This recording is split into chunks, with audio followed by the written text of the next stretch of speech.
So I guess I'll do this from here. Hi, everybody. All of you on Facebook live stream and our presenter, Billy. I'm Graham Dodge from Magic. I'm just going to run through what 1 Million Cups is all about, and then we'll get started with our presenter. First, I want to thank our sponsors, Genie Bird Baking Company, for providing the baked goods and coffee here this morning, and Startup Portal, for hosting, and to my organization, Magic, and our staff for being the community sponsor and pulling this all together. I will just run through what 1 Million Cups is all about. The mission of 1MC Westminster is to lower the barrier for access to education, resources, and connections for entrepreneurs. Let's see here. Oh, technical difficulties. Without the pillars in the core program, the mission does not get accomplished. The pillars are that this is about presentations, not pitches, connection, not networking, culture is to be for the community, by the community. Nobody has ownership of 1MC Westminster. Nobody should be paid to do 1MC Westminster. And we are radically and intentionally inclusive. We meet every week, Wednesdays at 9 a.m. 2 presenters when possible. Presenters' organizations must be less than 5 years old and willing to ask for help. And we always end with the question, what can we as a community do to help you? Our organizing team includes myself, Russ Hammett, Vicki Slinkman from King, John Wheatman, attorney at law, Tina Thomas from Infinite Love Project, Julia Snap from Dirigible Systems, and Gabby Rose also from Magic. All right, and without further ado, I will stop screen sharing and turn that over to our presenter, Billy Fanshaw, owner of Lytos Vodka. Billy, go ahead and unmute if you're muted and take over the screen. Will do. How's it going, guys? Hey, Billy. Good. Awesome. Get this going here. So yeah, thank you guys for having me today. Appreciate the opportunity to present to everyone here. So today I'm going to talk to you guys a little bit about vodka with added electrolytes. So I'll get into that now. What Lytos is it is the first ever vodka with added electrolytes. There are some competitors out there that have mineral water in their vodka. So that would include like traces of electrolytes, but Lytos is actually the first ever with added electrolytes. The name Lytos actually comes from the Greek prefix related to electricity, which is actually the origin of the word electrolyte. So that's actually how I came up with the name.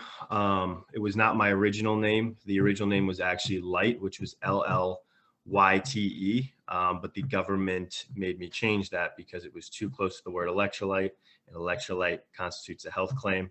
So I had to get a little bit more creative with Lytos.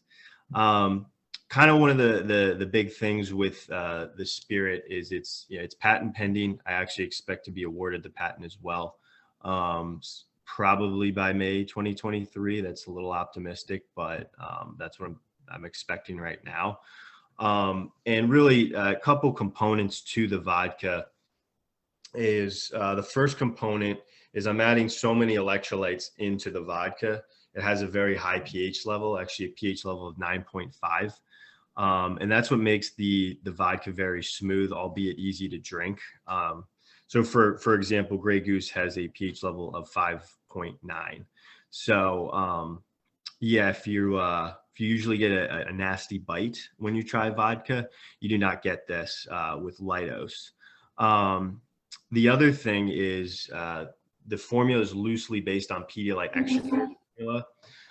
So for that reason, if you're not drinking the entire bottle or mixing it with too much sugar, could actually help with the next day hangover a little bit. So that's really more so the product overview. As far as who I'm trying to reach, really it's a little bit all over the place, but it is somewhat granular. Health and quality conscious consumers, millennials, true vodka drinkers that can appreciate the taste and notes of a vodka. Also, anyone that really supports local business. Some of my best customers are just people that support because I'm local. And more specifically for lifestyle habits, it's going to be beachgoers, golfers, and fitness individuals. I would actually say golfers and fitness individuals are some of my very best customers. As far as how Lytos competes in the market, we are in the $20 to $25 range. It's a little all over the place, depending on how these liquor stores mark it up. You have kind of your discount liquor stores, you have your high-end liquor stores, and you kind of have the guys in between. So my suggested retail price is $22.99, but I would say most, or maybe half the people do $23.99. And there's some exceptions to the rule that retail it for $21.99 or $24.99. And kind of just pause on that for a quick minute. Obviously, everyone's familiar with Tito's. And what really Tito's did is they brought the high-end consumers down and the low-end consumers up. So if you're not in Tito's price range, personally, it's hard to compete in this business if you're not. So you really have to try to be there. So that was kind of the idea behind the price point. And one of my big marketing points is because the vodka is very smooth, you're paying for really a $30 to $40 tasting vodka, someone like a Belvedere, Grey Goose, any of those high-end vodkas for really only $22.99. So it's a pretty affordable product as well. A little bit of the market overview. Started in November 2020. Actually, November 16th was my launch date. I've now been operational for, I think it's officially a year and 3.5 months, something like that. So company's actually been around for a while, but we have not been operational that long, as I was in government approval for. Hey, Billy. Yeah.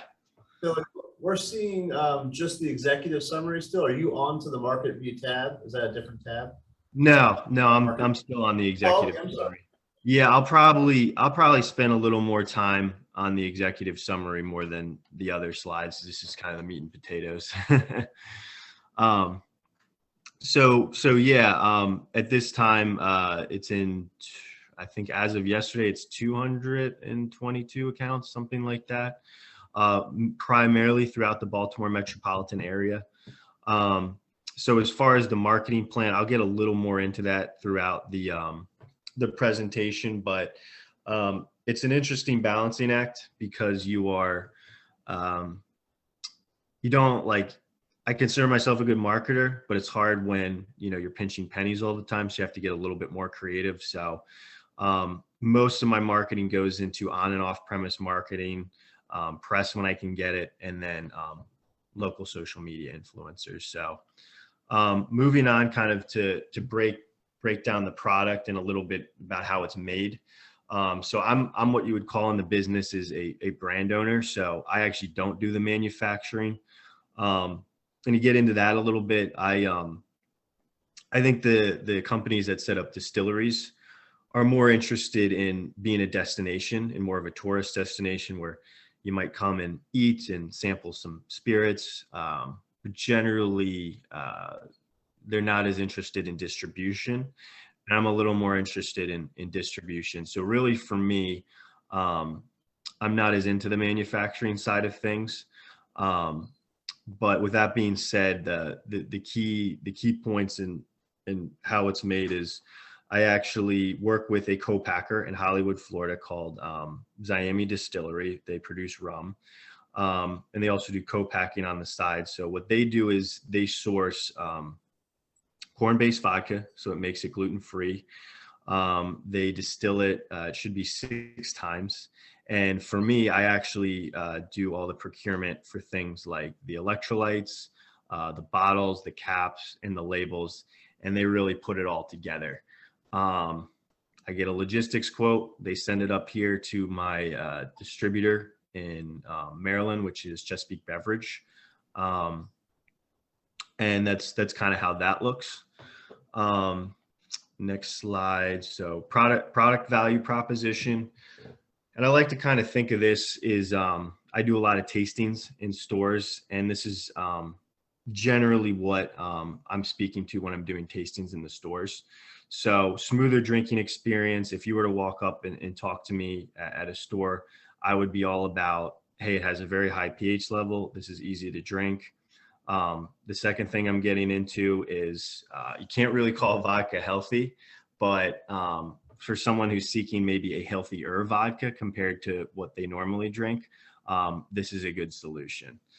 So that's that. And then to kind of get into like how I've grown and developed the company throughout the state of Maryland.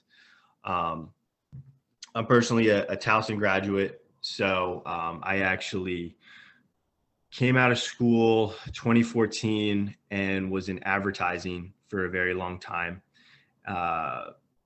probably till I was about like 28 or so. And I worked for a Fox affiliate in Pennsylvania, then worked for an ABC affiliate in Baltimore, actually WMAR Channel 2 here in Baltimore, and did my own ad agency. And one of the things I was doing when I was doing my own ad agency was I was realizing I could only make money when I was providing services.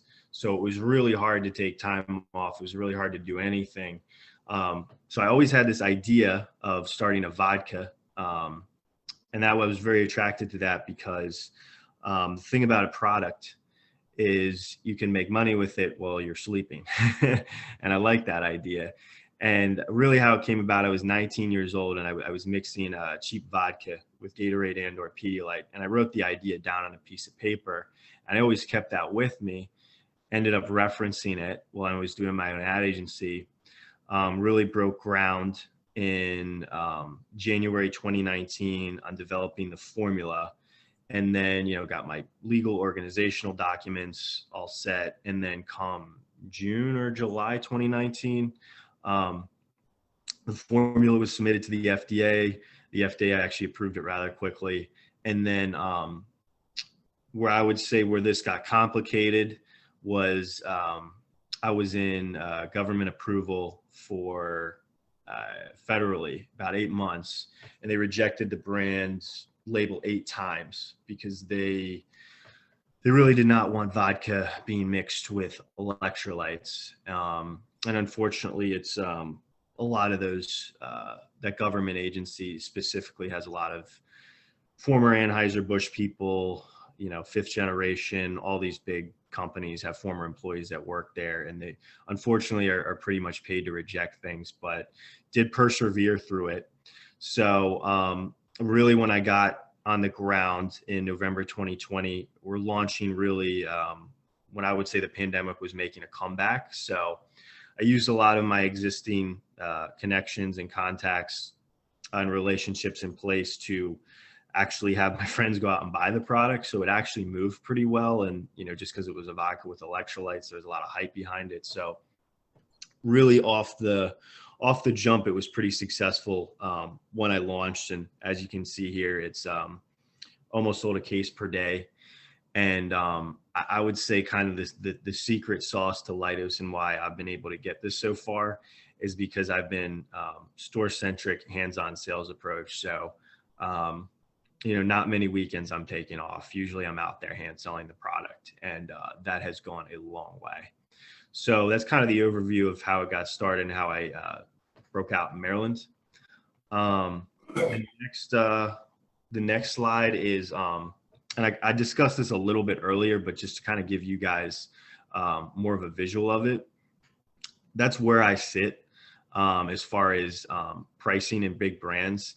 And the one thing I wanted to touch on here, and I think it's kind of interesting, is all the innovation in alcohol right now is really coming to ready to drink cocktails and seltzers, which, believe it or not, is kind of a good thing for me because there's not a lot of new players entering into vodka.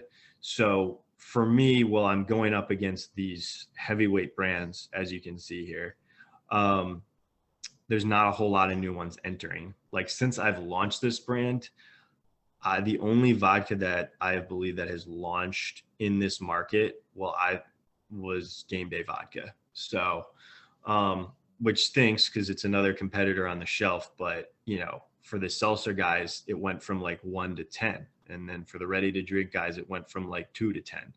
So I kind of like this vertical because of that. I can stay more focused and I don't have many, all these new entrants. So that's really the competitive pricing. The second thing is, I guess it's more of the same. So yeah, it's kind of more the same there. So getting back into where I'm located, that's number has actually changed since I finished this proposal. But primarily because, and I'll talk a little bit about my distribution here. Primarily because I work with Chesapeake Beverage, and they really only represent the Baltimore metro area. So we're talking about Baltimore City, Baltimore County, Hartford, Cecil, Carroll, Anne Arundel, Howard. So most of my accounts are going to be there. I think as of today, it's 217 are in the Baltimore metro area. I have one account in Ocean City, Beach Barrels, and then I have a few accounts on the DC, the Maryland side of the DC metro. And one of actually probably my biggest successes is the amount of cases that have been sold. So as you can see there, did 505 cases. The average brand, their first year of operations usually does 30 to 40. So definitely had a good first year out the gate. And I told you guys I would talk about this a little bit more, but some of the marketing I'm doing, social media, all that. So I would say as far as my social media, like Lytos has owned and operated social media, it's okay. I think I reach a decent amount of people. I think, real bigger fans of the brand really follow it closely. But what works for me for the most part is when I work with local influencers, and it costs money. It's tough to do on a consistent basis, but I can personally say that has been the most effective form of digital marketing I've done to date. There was a girl I'm friends with from college who did a post with the product, and it was towards our launch. I think it was towards Christmas. So it was a little bit easier to track because I only had at that time maybe 20 accounts, and several of the accounts actually sold out after she posted. So yeah, that has been the most effective form for me. See what we have here. And then the other part I touched on a little bit earlier, but to kind of get into that a little bit more granularly is on and off premise marketing. So for those of you that might not know, is on premise is bars and restaurants, off premise is liquor stores. And you have to really approach things differently in both places. So for off premise, you're looking at, when I say display shippers, that could just be a huge display where you're putting bottles on. Shelf talkers kind of talks about the brand, and it's labeled right under where the product sits on the shelf. And then we're always providing, sell sheets and marketing material to the staff if they request it. And then the biggest thing I do at liquor stores, and I touched on this earlier, is the tasting. For a new brand like mine, it's all about liquid to lips. And yeah, I mean, that by far is my most effective marketing strategy, because not only can you go out and maybe sell 15 bottles on a Friday night, you could maybe get one of those people to come back and buy it again when they're ready to rebuy. And also, as far as the store goes, if you sell 15 bottles, the chances are they're going to order more of your products. So it's pretty effective. And then for on premise, it's a little more all over the place, a little bit more complicated. But the best thing that you can do as a spirits brand is try to get on their menu. It's easier said than done. Very challenging. Not always appropriate, but sometimes prudent is bar spend. It's just a waste of money if you do it too much, but at times it is appropriate. And then, I've done coasters as well. So that's kind of how that looks.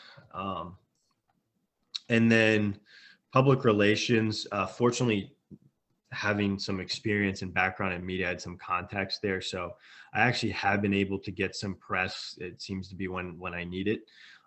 So I think at this point we're at maybe like 4 or 5 different publications and then like a television hit. And, you know, again, like a lot of the other stuff, sales go up when we get press. So, and then I touched on this earlier, but that's really my background. And really what I wanted to discuss here is just kind of like a can-do attitude. I actually failed chemistry in high school, and I was able to develop the formula all by myself.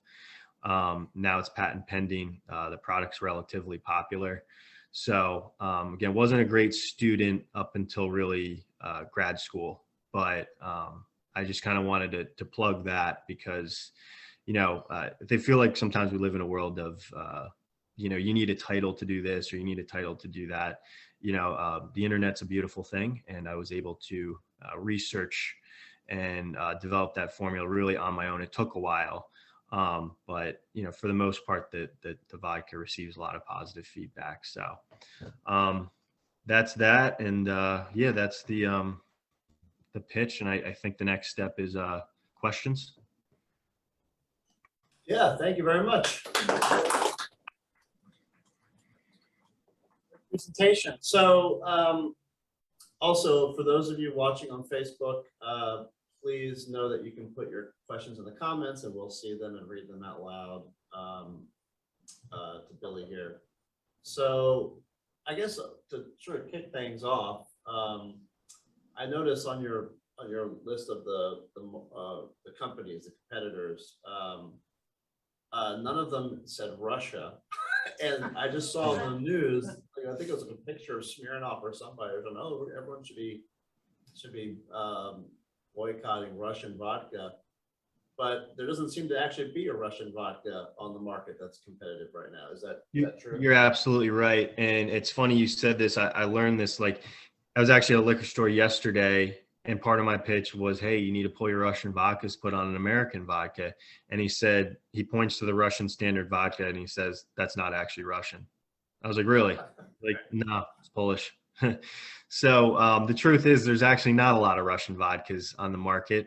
And there's a lot of companies that market themselves as Russian vodkas because that's where vodka was founded. But the truth is yeah, there really isn't a lot at all. So I wonder if there's media outreach around that sort of misunderstanding that you could even do as a thought leader in the vodka space. yeah, and I do feel bad for the company. It's Russian Standard that you're seeing all the pictures of the bottles being poured out, and that company is actually a Polish-based company. So yeah, it stinks for them. They picked the wrong name.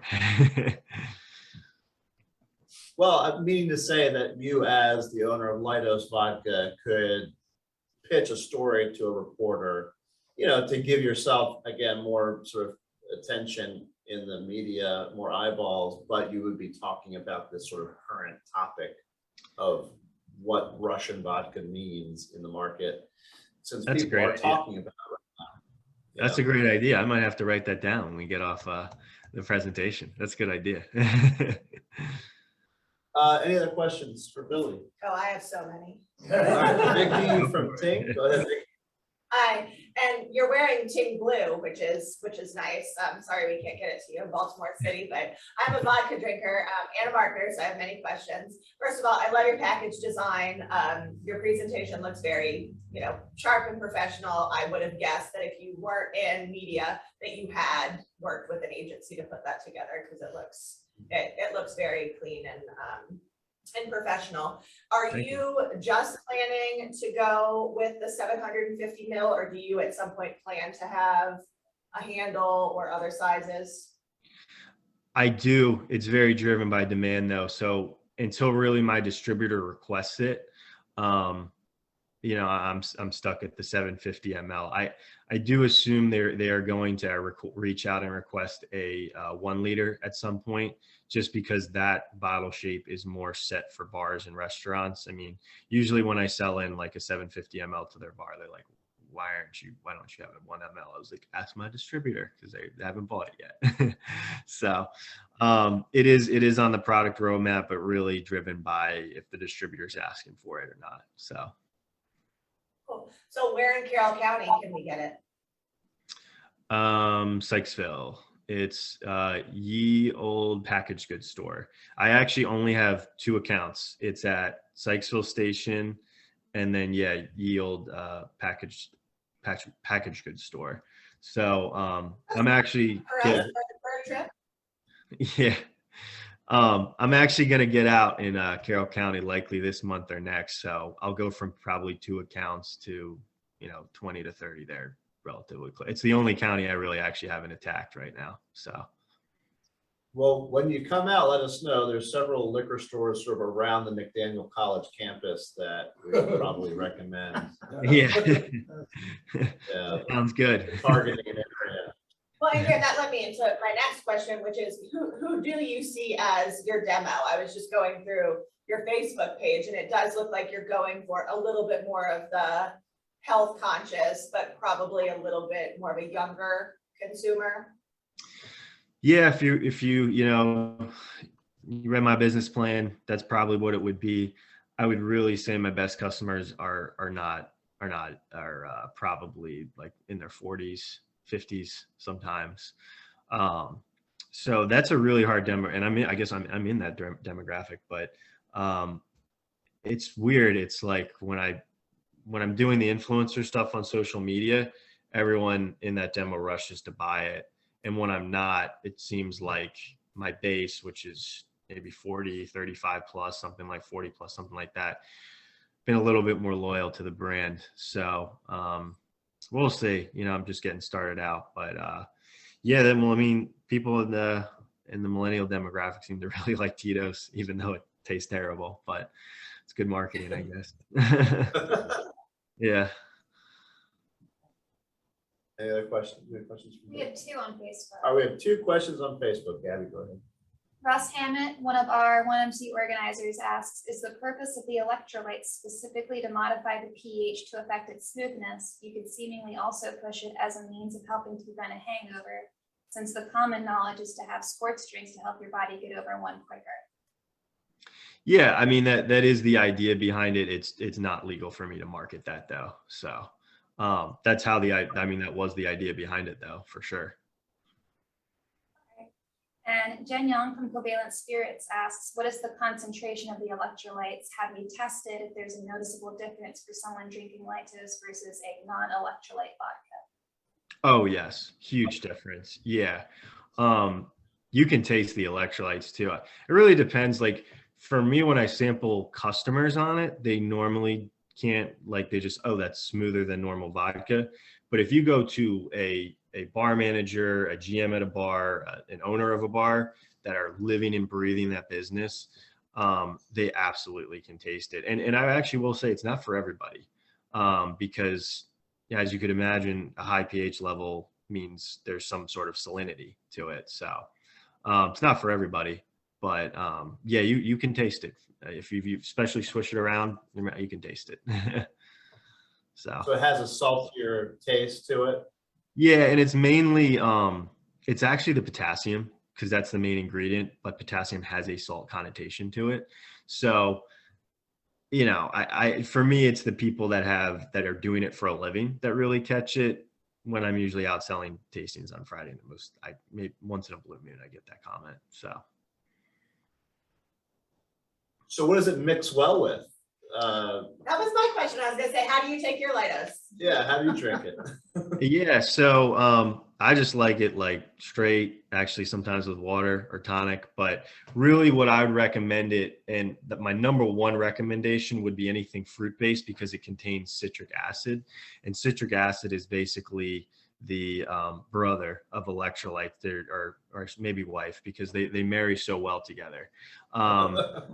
You need a flavoring agent, to kind of complete it though.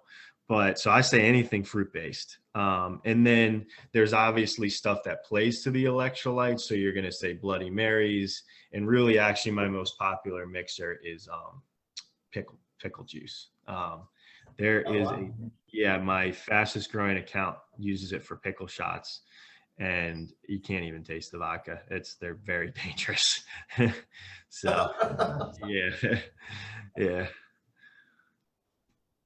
I got a question. Yeah, Rick from Star Portal. Billy, how are you, buddy? Hey. You've captured Baltimore, right, from a market. So where do you see yourself going next? Yes, I would say I have largely. Really, it's because my distributor only handles a certain territory.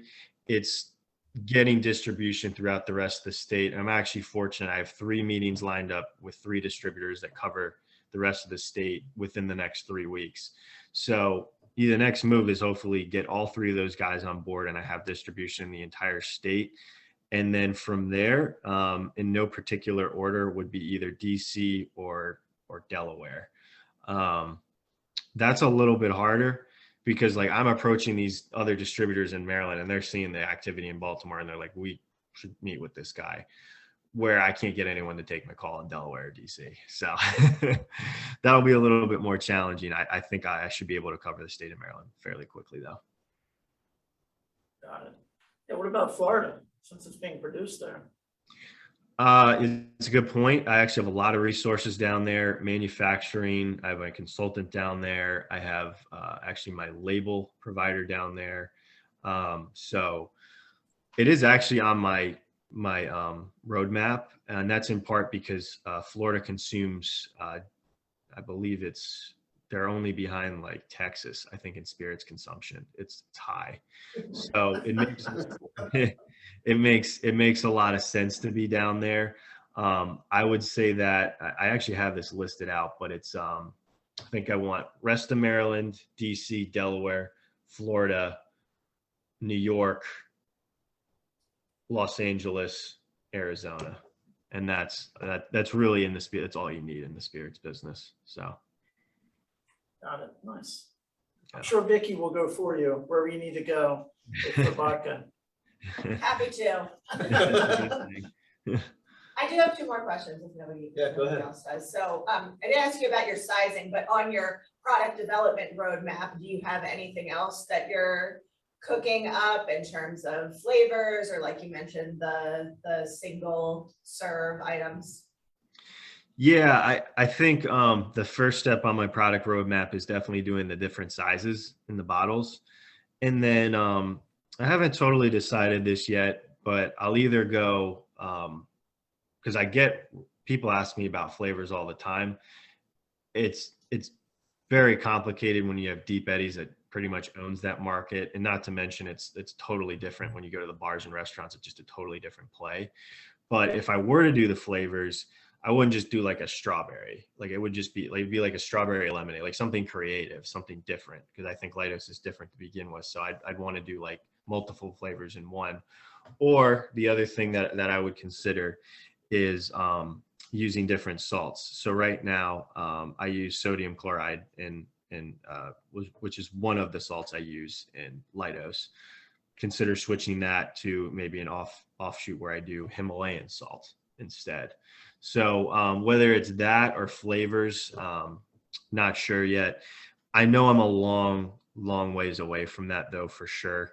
Just because, as I was saying earlier, it's very driven by what the distributor is requesting from me. So if they request a flavor, I'll make a flavor. If they request a different ML size, I'm making a different ML size. So, so yeah.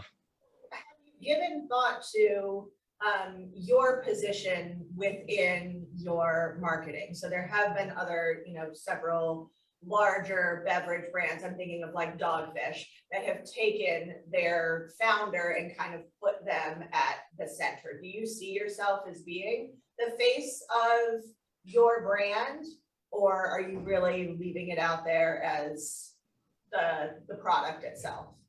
No, yeah, I see probably the product itself. Yeah.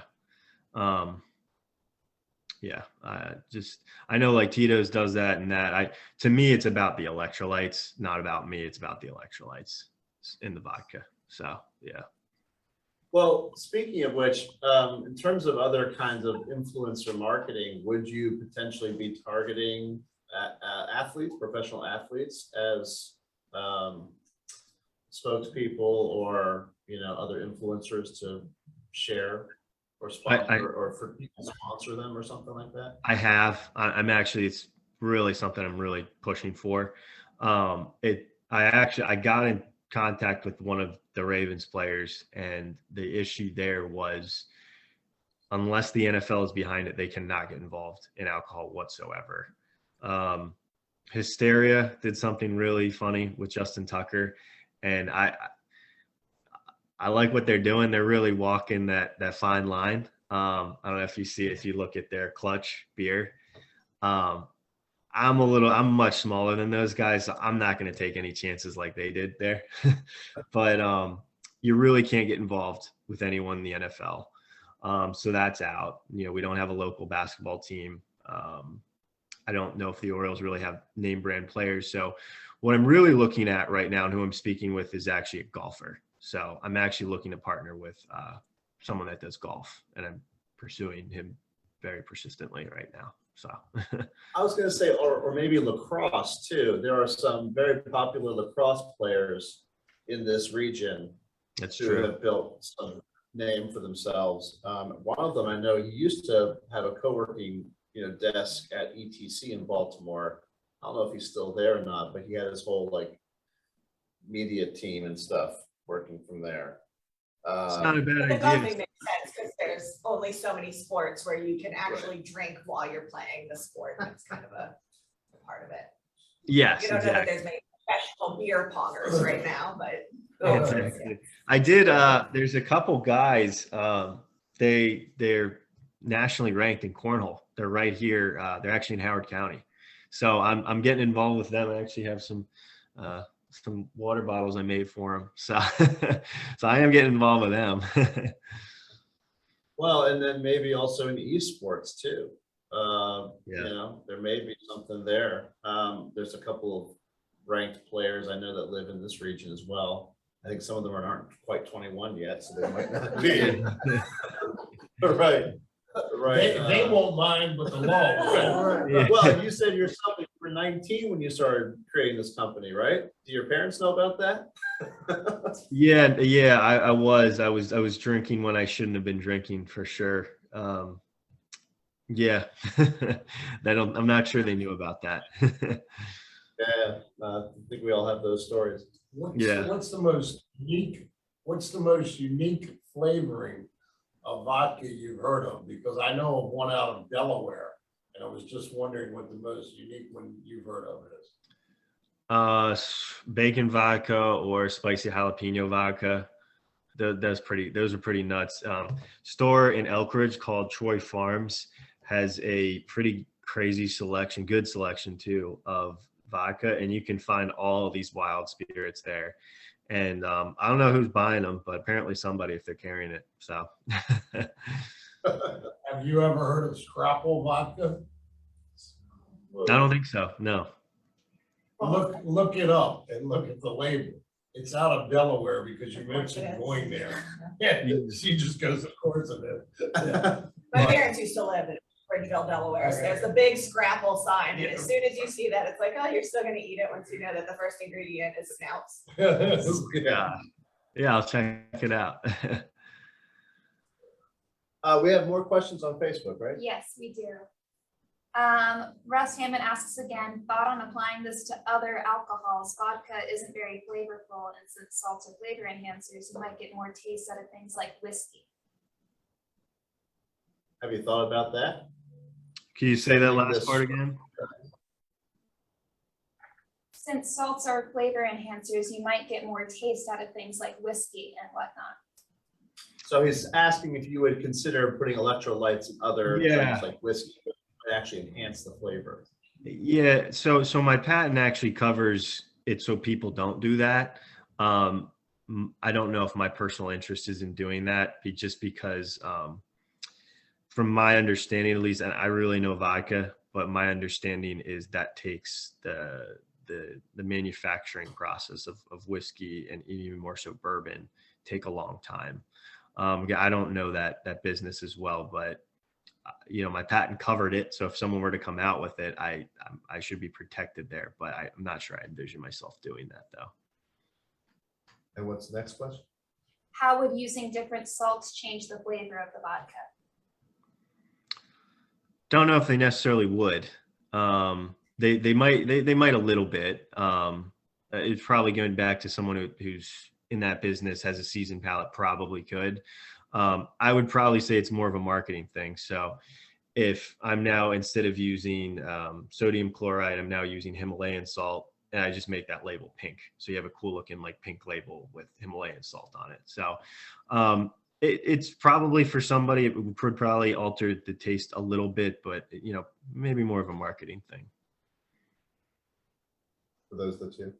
And one more, another question about the concentration. Is it higher or lower than what someone would get in a glass of Gatorade, Oh, of the of the electrolytes? electrolytes? Oh, so I'm not sure what Gatorade's pH level is, but what I can tell you is I'm adding much more electrolytes than Gatorade would. And really, Gatorade is not a very good drink.